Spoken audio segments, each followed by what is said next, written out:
Welcome to Timeless Mind by Nicolaus podcast.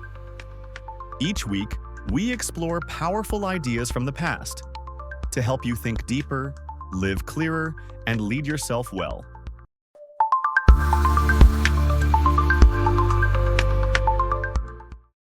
Welcome to the Deep Dive. We're here to cut through the noise, find some clarity, maybe some surprising insights. And today, we're embarking on a really fascinating journey inward, exploring a path to uncovering your true self. And it's one that's deeply rooted in ancient wisdom. I mean, what if the key to truly understanding yourself has actually been waiting for over 2,000 years? Not some hidden secret, but like an active practice. This deep dive, it was particularly inspired by some really illuminating content we found on the YouTube channel, Timeless Mind by Nicolaus. Yeah, it's such an essential exploration, I think, because let's be honest, right? Many of us carry these unseen assumptions, identities, fears. We don't even really examine them, and almost like navigating life wearing invisible glasses. They're constantly shaping how we see everything, ourselves included, but we rarely, take them off and ask, are these still working for me? That's a powerful image, invisible glasses. So we're talking about examining the very essence of our being, much like Socrates championed way back when. He wasn't just idly pondering, was he? He famously said, the unexamined life is not worth living. But this isn't just standard meditation, is it? It feels like something more active, more questioning. How does this become a specifically Socratic inquiry aimed right at ourselves? Right, that's a really crucial distinction. Traditional meditation often focuses on, say, cultivating awareness or achieving that state of mindful presence, which is valuable, of course. But Socratic inquiry adds this layer of rigorous, almost forensic cross-examination. You're not just observing your thoughts float by, you're actively interrogating your own internal narratives. You're seeking out the inconsistencies, the unexamined beliefs that might be, holding you back. We're essentially applying the Socrates method of refutation, not to someone else, but to our own thoughts and assumptions. Okay, wow. So internal forensic cross-examination.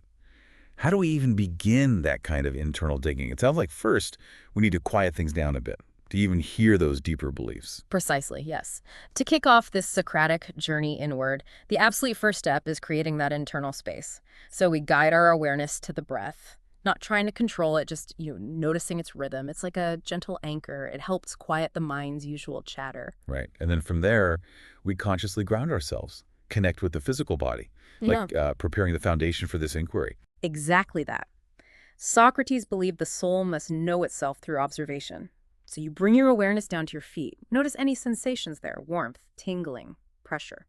Then slowly let that awareness rise through your legs, your hips, up your spine. Each breath allows a little softening, each exhale, a release. This isn't just about relaxation, though. It's about establishing this centered presence, this place from which you can genuinely observe your inner landscape, free from all the external noise. You are fully here, present. And that is the starting point for real insight. Okay, so once we've established that internal quiet, that grounded presence, it seems the real work starts. Not necessarily finding immediate answers, but asking the right kinds of questions, the kind Socrates was known for. He rarely just gave answers, did he? He guided people with these transformative questions. And in this process, the voice doing the asking, that's our own inner guide, isn't it? Daring to ask the stuff we usually avoid. Yes. Exactly. It's that part of you that inherently seeks understanding, the part that wants to peel away the layers of noise and conditioning to find a deeper truth. It's your own critical self, but turned inward, ready to challenge its own assumptions, gently but firmly. All right, let's dive into the first core question then for this Socratic self-look. Yeah. What does it truly mean to me to live an authentic life? And this isn't something we just answer quickly from our heads, writer. No, not at all. You let that question really land. Let it resonate. It's about what authenticity feels like, in your breath, perhaps, in your body, in those quiet moments when no one's watching. What values start to surface when all the masks, the ones we know about and the ones we don't, just fall away? Authenticity, in this Socratic sense, isn't about fitting some external definition. It's about uncovering the truth of who you are beneath the societal programming or what others expect. I can immediately think of how external pressures really muddy those waters. The curated personas on social media we sometimes feel we have to project, or even big life choices like career paths, maybe chosen more out of obligation or expectation than like genuine passion or alignment. How does the Socratic approach help us sort of navigate that tension inside. Well, those are perfect modern examples of potentially unexamined lives, right? We often build identities based on what we think others want or what we're told success should look like. The Socratic process here isn't about judging those pressures. It's just about noticing. Noticing the dissonance they might create inside you. The truth we're seeking, it starts not with all that external noise, but with this subtle internal noticing, that quiet recognition of where your actions might be diverging from your deepest values. That makes a lot of sense. Okay, so as we start to notice what authenticity truly feels like, where do we look next for clues about when we're actually living it? What's the next layer? Good question. The next crucial one, which helps anchor these sometimes abstract feelings, is this. When do I feel most genuinely myself? This prompts you to recall specific moments, maybe places or even particular people.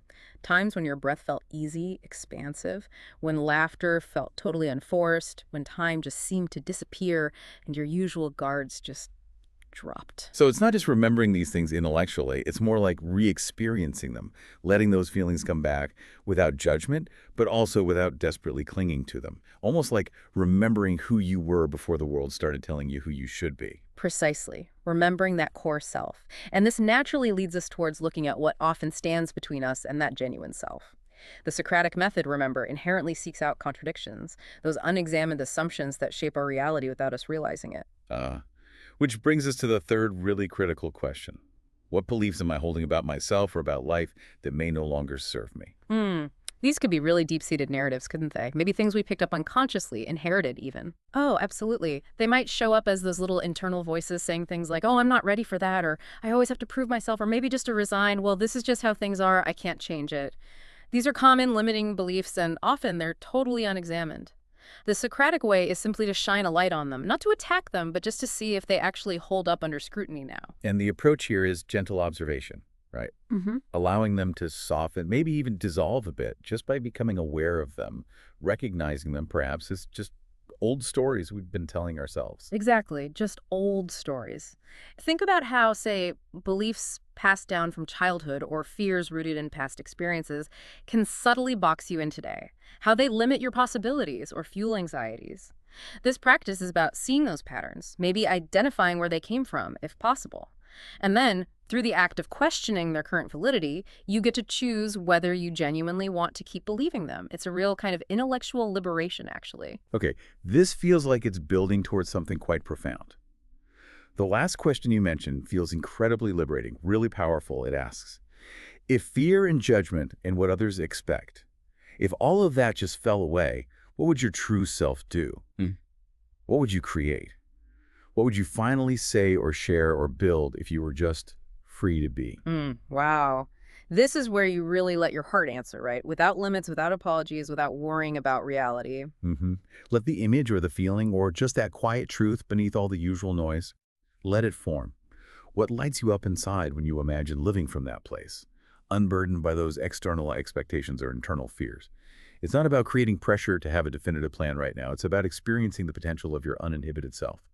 It lets you glimpse your inner telos, maybe, your ultimate purpose, when it's not clouded by fear or obligation. So as we start to integrate these insights, these feelings, these glimpses, what does this internal journey of questioning and self-observation really mean for us day to day? How do we carry it forward? Well, the value is precisely that it is a continuous process. It's not a one-and-done exercise. The final, perhaps most practical, reflective question Socrates might leave us with, the one that's meant to walk with you through your day, informing how you act, speak, choose, is simply this. How can I live more truthfully today? It's not necessarily for an immediate, concrete answer. It's more about cultivating a deeper awareness in each moment, in the small choices. And this whole deep dive, this exploration of Socratic self-inquiry, it really does delve into and expand on the kinds of ideas explored over on the YouTube channel Timeless Mind by Nicolaus. It's a great resource for continuing this kind of exploration. So in essence, Socratic self-examination is this rigorous yet also compassionate tool. It empowers you really to uncover and then live from a more authentic, more truthful self. And you do that by continually, gently scrutinizing your own internal narratives. Right. A constant, gentle questioning. Yeah. So we'll leave you with this final thought to maybe ponder as you go about your day. What's just one small, truthful step you can take today, guided by your own inner wisdom? Perhaps it's one that challenges an old, unexamined belief, Or maybe it just aligns a tiny bit more closely with that glimpse you got of your free self. If today's questions spark something in you, a new awareness perhaps, we really encourage you to explore further. You can visit and subscribe to The Timeless Mind by Nicolaus channel. There's more meditations, more insights inspired by these ancient thinkers. And next time on the deep dive, we're going to be getting into something else quite practical. Desire versus discipline, an ancient Stoic strategy. Should be interesting. Definitely looking forward to that. Until then, keep asking the questions, maybe especially the uncomfortable ones, particularly of yourself. Thanks for reflecting with us here at Timeless Mind. Ancient wisdom for modern clarity.